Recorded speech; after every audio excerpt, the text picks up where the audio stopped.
no big deal. Just two beautiful, intelligent, powerful brown women working together. Like that's too powerful. I adore you. Um, I adore you. I'm obsessed with you.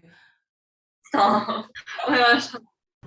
Hey everyone, it's Sunny. Welcome back to a new video. I was actually invited to be part of a virtual book tour for a very special book called Be a Triangle by none other than Lily Singh. I got to sit down for an author interview with her, so that is what you are about to see. Context, everyone, is that I was such a big fan of Lily since I was in middle school, and so it was just so surreal. So thank you so much for inviting me. Also guys, this is my first time ever interviewing someone and I was like so nervous. I was honestly so nervous, so yeah, please don't judge me. Hope you enjoy.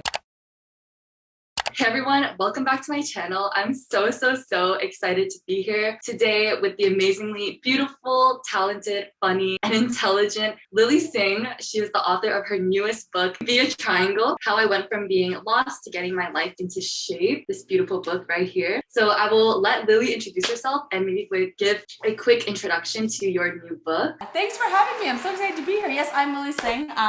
You may or may not know me from YouTube. I started back in the day in 2010.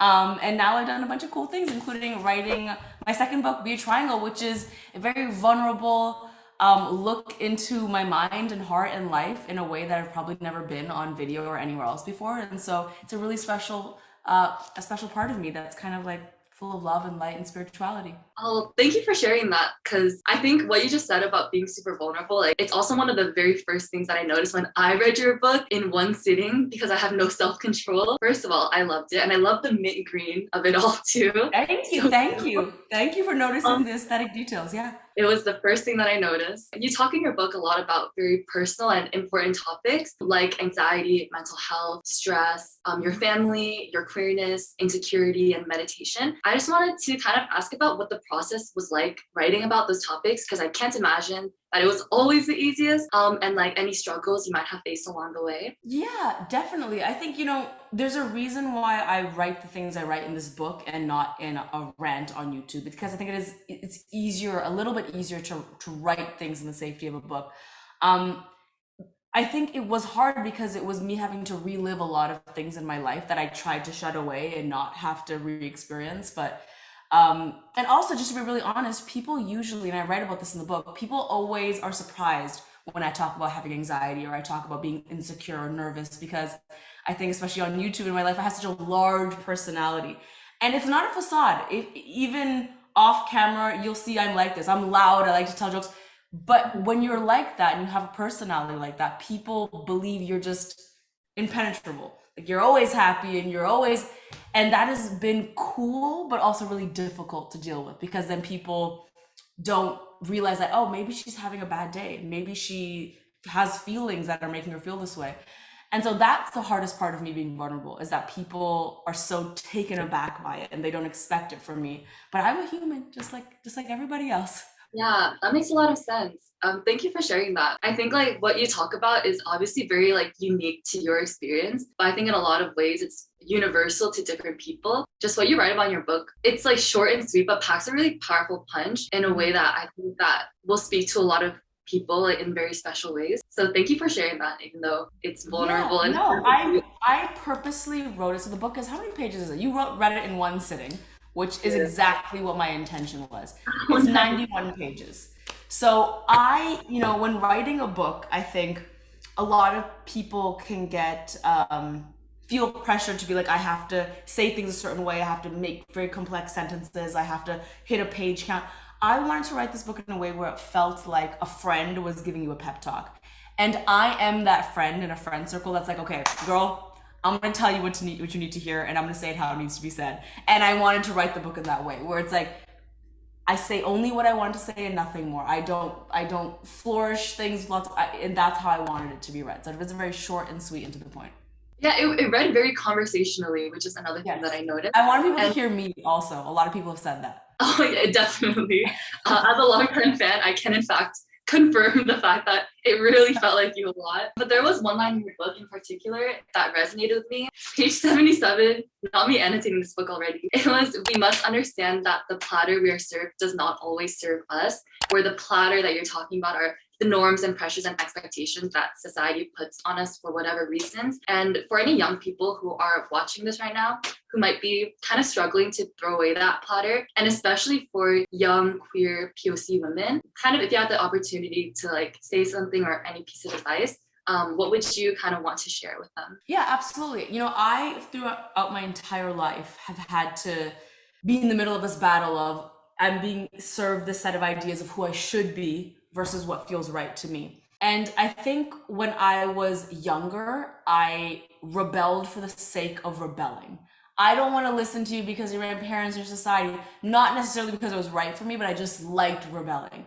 As I've grown older, I have learned to really identify what serves me well. Because sometimes it's not even the things we think will serve us well. Sometimes we do rebel for the sake of rebelling. So as an adult, I've really learned to like, wait, what career actually will serve my soul?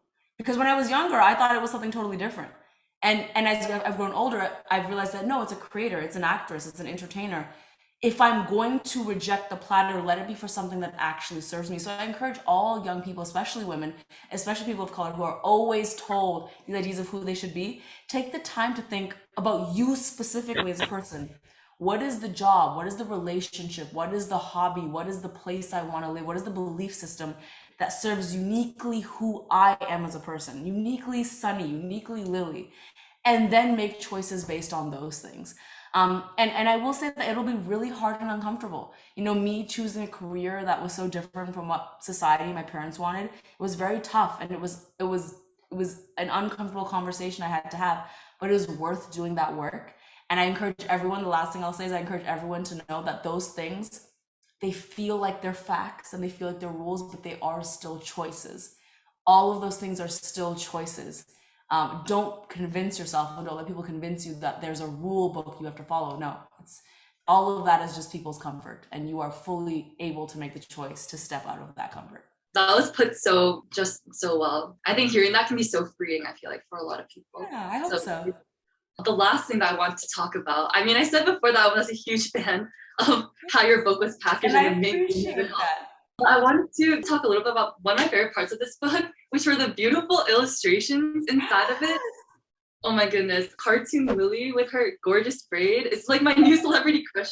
I just wanted to ask about your relationship with the very talented illustrator Simmi Patel, Yes. or AKA at paper.samosa on Instagram. Tell me a little bit about your relationship with Simmi Patel and kind of like what the collaboration process was like for these illustrations. So Simmi is someone I discovered on Instagram because I love when I meet fellow brown women doing anything creative, because I know the struggle that probably went behind that of like trying to do anything.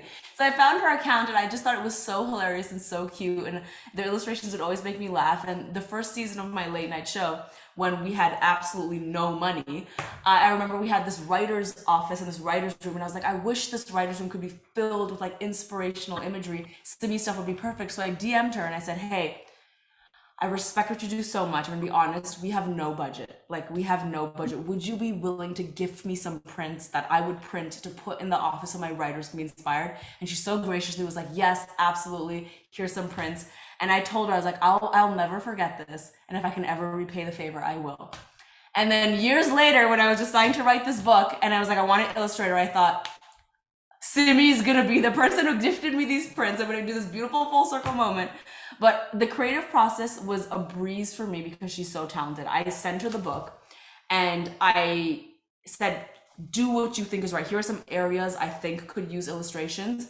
She came to the table with all of these great concepts. I had minimal notes, like maybe a change this word, do this, but she just absolutely crushed it. I can take no credit for these illustrations. It's all Simmi. I encourage everyone to follow her. She is such a joy. We've never met in person because of the pandemic, but I hope to meet her one day, and she's just so talented. I definitely stalked her on Instagram before this, and I saw her like talking about your book, and I was like, wow, no big deal, just two beautiful, intelligent, powerful brown women working together. Like, that's too powerful.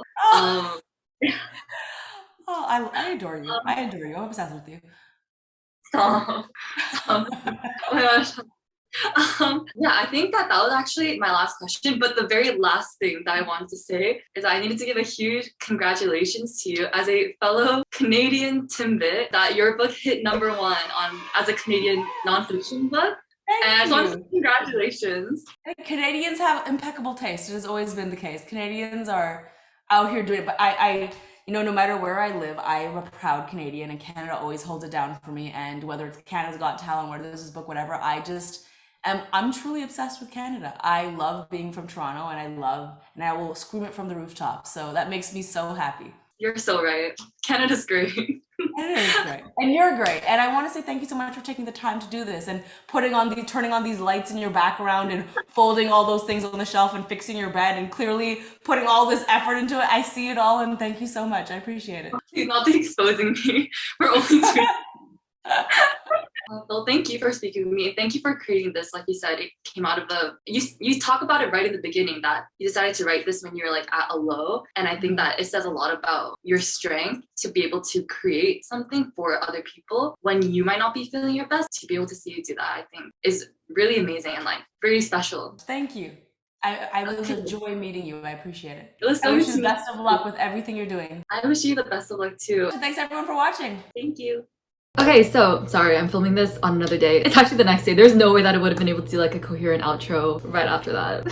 Anyway, thank you guys so much for watching. Again, I can't reiterate how much of a surreal experience that was. I don't think there's any way to understand how special it was to meet Lily Singh without knowing how much of a fan I am of her. I look up to her so much. Didn't think it was possible, but I have become a bigger fan of her after being able to meet with her and talk with her. She's so kind, unbelievably humble, down to earth. I was trying so hard not to freak out. Oh my gosh. I don't think you understand. There's so many times during the interview where I was like, am I interviewing Lily Singh right now? But yeah, thank you so much for watching. Hope you guys enjoyed. When I said that I love mint green, I really was not joking. I really was not joking at all. Be sure to go check out Be a Triangle by Lily Singh, her new book. It is available to buy everywhere, and I will leave all the links in my description below. Super short. Like I said, I read it in one sitting. Thank you guys so much for watching. Thank you again to Lily's team for inviting me. I'll see you all in the next one. Goodbye.